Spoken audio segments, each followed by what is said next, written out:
हरे कृष्ण। आप सभी को पांडव निर्जला एकादशी की बहुत सारी शुभकामनाएं। ये एकादशी आपको परम भगवान श्री कृष्ण की विशेष कृपा प्रदान करें, ऐसी प्रार्थना हम करते हैं। प्रत्येक वर्ष ज्येष्ठ मास के शुक्ल पक्ष में आती है पांडव निर्जला एकादशी, जिसे भीमसेनी एकादशी के नाम से भी जाना जाता है। ये एकादशी वर्ष में आने वाले सभी बड़े व्रतों और त्योहारों में सबसे श्रेष्ठ मानी गई है। इतना ही नहीं, वर्ष में आने वाली सभी एकादशियों में भी निर्जला एकादशी सबसे बड़ी मानी जाती है। हमारे शास्त्रों का मत है कि जो भी मनुष्य पूर्ण श्रद्धा और नियम पूर्वक निर्जला एकादशी का पालन करता है, उसे वर्ष की सभी एकादशियों का फल मिल जाता है। तो चलिए, ऐसी अत्यंत पवित्र और मंगलमय एकादशी के सुअवसर पर हम उससे जुड़ी हुई पौराणिक कथा का श्रवण करते हैं। आइए आज की पांडव निर्जला एकादशी कथा का आरंभ करते हैं। जैसा कि हम सब जानते हैं, पांडवों में से एक है भीमसेन, जो कि अत्यंत बलशाली और शक्तिशाली है।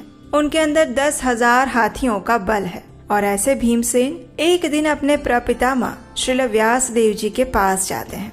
लेकिन आज वो कोई युद्ध की चर्चा नहीं करने वाले थे। आज वे बड़े उदास थे।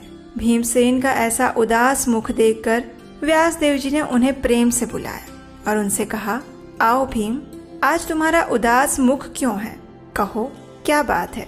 तब भीमसेन उदास स्वर से श्रील व्यास देव जी से पूछते हैं, हे पितामह, एक ऐसी समस्या है जिसका समाधान मुझे नहीं मिल रहा और इसीलिए मैं आपकी शरण में आया हूँ। कृपया आप मुझे मार्गदर्शन दीजिए। तो व्यास देव जी ने उत्तर दिया, हाँ भीम, अवश्य, बताओ क्या समस्या है?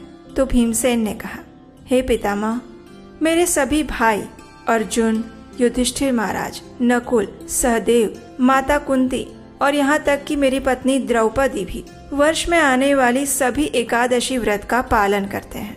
वे सभी एकादशी तिथि आने पर भोजन और जल दोनों का त्याग करते हैं। वे संपूर्ण उपवास का पालन करते हैं और वो सब मुझे भी एकादशी व्रत रखने के लिए कहते हैं। लेकिन हे पितामह, मेरा दुर्भाग्य है कि मैं ये उपवास नहीं कर पाता। भीमसेन की बात सुनकर श्रील व्यास देव जी ने कहा, हाँ भीम, तुम्हें भी इस एकादशी व्रत का पालन अवश्य करना चाहिए। तो भीमसेन ने उत्तर दिया, लेकिन पितामह, मेरे लिए एक समय भोजन ना करना भी असंभव है। तो फिर संपूर्ण दिन बिना कुछ खाए पिए मैं कैसे रह सकता हूँ? मेरे लिए एकादशी का उपवास करना असंभव है।